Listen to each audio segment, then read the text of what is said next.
perkenalkan, nama saya Siti Khairul Hafidhah dengan nomor NIM 53020200007.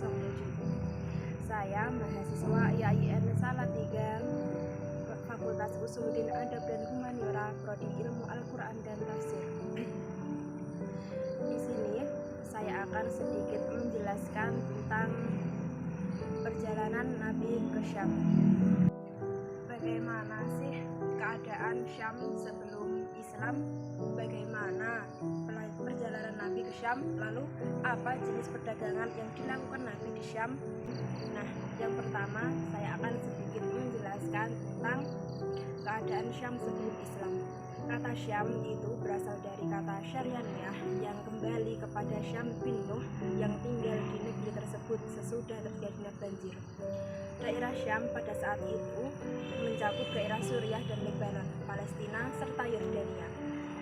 Orang Syam membuat aturan di Syam semenjak Nabi Nuh sampai hari ini dan dalam bepergian serta selalu bersegera dalam belajar. Bahasa mereka masih menggunakan bahasa Syarianiyah dengan keutamaan orang-orang Roma dan selama 17 abad, mulai dari abad ke-7 sebelum Masehi sampai 7 abad Masehi.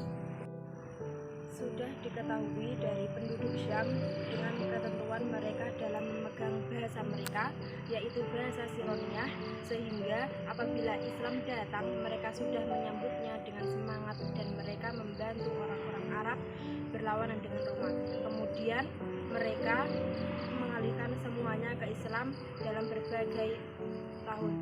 Dengan mereka menukar dengan bahasa Syarianiyah dengan bahasa Arab. Kemudian bahasa Arab itu mendominasi seluruh bahasa yang lain beberapa abad ini. Seterusnya terkenal dalam sejarah yaitu ada pada penerimaan penuh dengan kekayaan yang diterima oleh penduduk Syam kepada Umar bin Khattab yang mereka namakan dengan Al-Faruq, dan dia itu adalah Syarianiyah, maksudnya Al-Muqad. Karena itulah Islam mendapatkan lingkungan subur, terutama daerah Syam yang mana kefanatikan Islam sampai di bawah pemerintah Bani Umayyah sebagai puncaknya. Yang kedua, saya akan sedikit menjelaskan tentang perjalanan Nabi ke Syam. Perjalanan pertama Nabi ke Syam, berdasarkan kesepakatan para ahli sejarah, Nabi Muhammad melakukan perjalanan pertama ke Syam pada tahun 582 Masehi. Pada perjalanan perdana ini, negeri terpenting di Syam yang disinggahi oleh Rasulullah SAW adalah negara Busra. Penilaian ini didasari pada keterkaitan daerah itu dengan peristiwa pertemuan Nabi dengan Rohib Bahiro, yaitu dengan pendeta Nasrani yang melihat adanya tanda-tanda kenabian pada diri beliau. Menurut riwayat ini, Bahiro kemudian meminta kepada paman Nabi yaitu Abu Thalib untuk sesegera mungkin membawa beliau meninggalkan kota Busra. Hal ini didasari pada adanya kekhawatiran kalau orang-orang Yahudi di Syam akan mengetahui keberadaan Nabi sehingga mereka berbuat tidak baik terhadap beliau. Karena besarnya kecintaan sang paman membuatnya tidak ragu untuk menjalankan nasihat dari Busra. Abu Thalib segera membawa Nabi Muhammad pulang ke Mekah, padahal ia belum menyelesaikan urusan dagangnya. Mayoritas ahli sejarah berpendapat bahwa dalam perjalanan dagangnya yang diikuti Nabi Muhammad, Abu Thalib belum sempat meroleh keberuntungan apa-apa dari perdagangan itu karena dia harus segera membawa kembali Nabi Muhammad ke Mekah. Kemudian perjalanan kedua Nabi Muhammad ke Syam.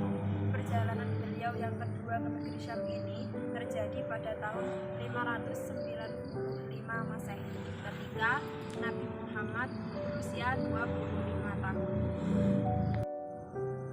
Jika perjalanan Nabi Muhammad yang pertama berkaitan dengan sebuah peristiwa keagamaan yang penting, perjalanan yang kedua ini juga terjadi peristiwa besar, yaitu pernikahan beliau dengan Ummul Mukminin Siti Khadijah. Siti Khadijah binti Khuwailid As-Sa'diyah, seorang wanita pengusaha yang masyhur, terpandang dan kaya, selalu menyewa orang-orang untuk memasarkan barang dagangannya. Kemudian ia membagi keuntungan dengan mereka. Ia mendengar tentang sifat amanah dan kejujuran Nabi Muhammad di dalam berbicara yang belum pernah ditemukan pada diri orang lain, sehingga kaumnya sendiri menjulukinya Al-Amin, orang yang dapat dipercaya. Oleh sebab itu, Khadijah menyewa Nabi Muhammad untuk membawa barang dagangannya ke negeri Syam, kemudian menjajakannya di sana. Ia bersedia memberinya lebih banyak dari apa yang pernah diberikan kepada orang lain. Kemudian Nabi Muhammad berangkat bersama pembantu laki-laki Khadijah yang bernama Maisarah. Kemudian keduanya menjual barang-barang bawaannya dan ternyata mendapat keuntungan yang sangat besar sekali.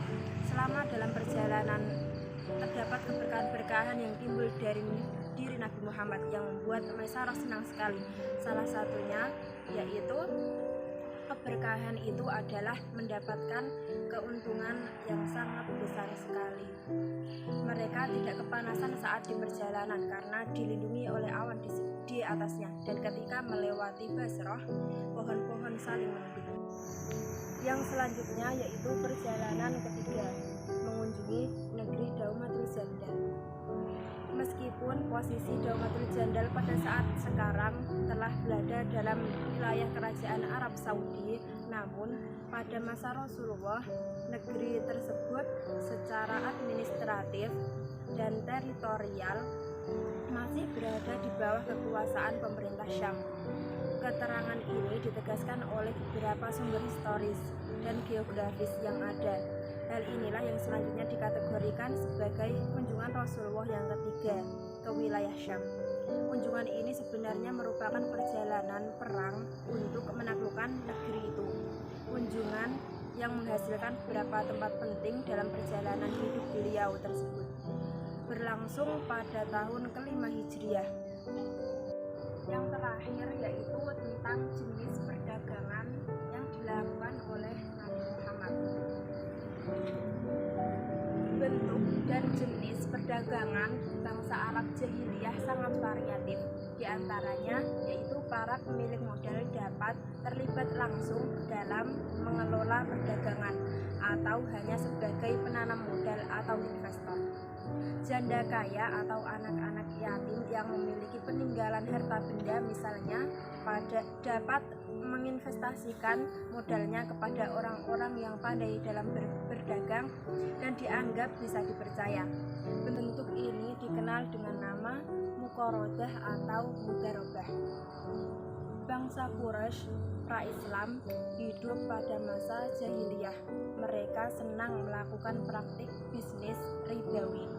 Di tengah-tengah kejahiliahan itu, Nabi Muhammad sering merenung dan menyendiri, memikirkan kondisi yang terjadi di masyarakat. Tatkala Allah mengangkat beliau sebagai Rasul, beliau memperkenalkan sekaligus menyerupanya untuk meninggalkan berbagai kegiatan jahiliyah, termasuk kejahilian dalam berniaga dan berbisnis. Rasulullah Shallallahu Alaihi Wasallam melarang transaksi jual beli dengan unsur tipu daya atau kecurangan yang ancap kali dilakukan oleh bangsa Arab jahiliyah. Nabi Muhammad menjelaskan jual beli semacam itu tidak sah karena merugikan pihak lain.